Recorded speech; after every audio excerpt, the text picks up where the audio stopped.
सीमा पर security vacuum को भरने एवं नक्सली गतिविधियों पर रोक लगाने के लिए भविष्य में 5 FOB स्थापित करने का निर्णय लिया गया है, जिस पे कार्रवाई चल रही है।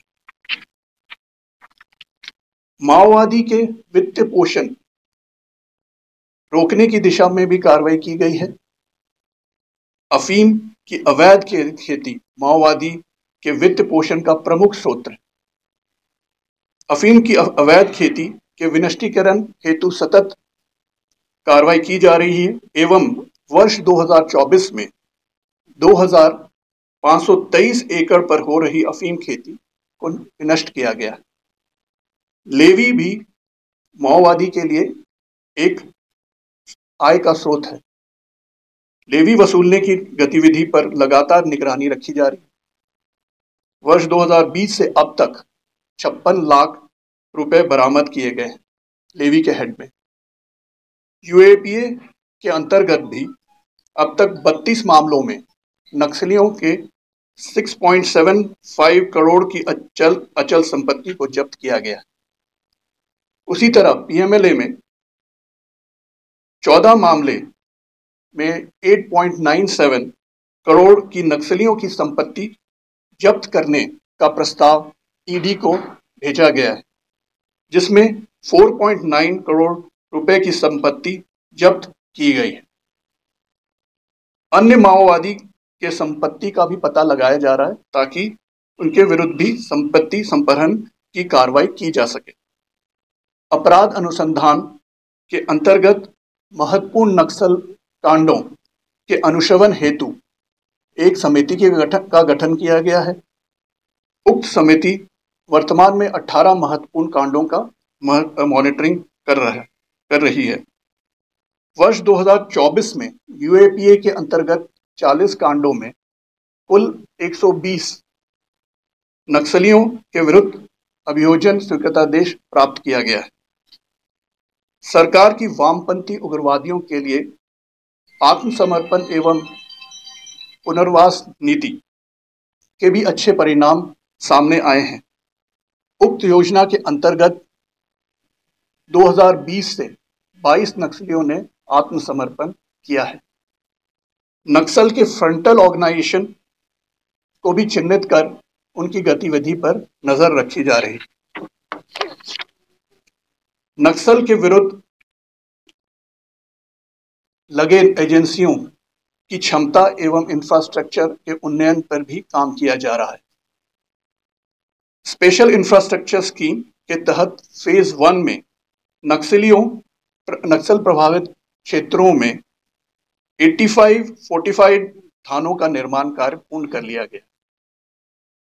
फेज 2 में स्वीकृत 27 थानों में से 25 के भवन का निर्माण कार्य पूर्ण हो गया है। 2005 में विशेष कार्य बल में 9 चिता कार्यरत थे, जिसकी संख्या बढ़कर अब 34 हो गई है। इसमें से 19 चिता नक्सल प्रभावित जिलों में प्रतिनियुक्त है। उन्हें लगातार विशेष प्रशिक्षण भी प्रदान की जा रही है। नक्सल प्रभावित क्षेत्रों में नागरिकों को मुख्य धारा में जोड़ने के उद्देश्य से कई जन कल्याणकारी योजनाएं भी चलाई जा रही हैं। सड़क संपर्क योजना के तहत राज्य के 8 जिलों में 128 पथ, जिसकी कुल लंबाई 1814 किलोमीटर है, का निर्माण कार्य पूर्ण कर लिया गया है। नक्सल प्रभावित क्षेत्रों में संचार व्यवस्था को भी सुदृढ़ करने के लिए 93 मोबाइल टावर लगाए गए हैं। वहीं 35 और मोबाइल टावर का निर्माण कार्य चल रहा है। स्वास्थ्य विभाग में भी विस्तार किया जा रहा है। इसके अतिरिक्त स्वास्थ्य विभाग द्वारा नक्सल प्रभावित क्षेत्रों में समय समय पर स्वास्थ्य शिविरों का भी आयोजन किया जाता है। डाक विभाग के द्वारा भी इन क्षेत्रों में डाक घर की 163 नवीन शाखाएं खोली गई। प्रत्येक शाखा अपने क्षेत्राधिकार अंतर्गत आने वाली आबादी की बैंकिंग एवं वित्तीय आवश्यकताओं को पूरा कर रहा है। इन क्षेत्रों क्षेत्रों में बैंकिंग एवं एजुकेशनल फैसिलिटीज का भी विस्तार किया जा रहा है। भविष्य की कार्य योजना के तहत वर्ष 2025 में वामपंथी उग्रवाद पर कारगर अंकुश लगाने का हमारा लक्ष्य है, जिसके लिए बचे हुए शेष वांछित नक्सलियों को गिरफ्तार करने हेतु इंटेलिजेंस बेस्ड ऑपरेशन व्यापक स्तर पर किए जा रहे हैं।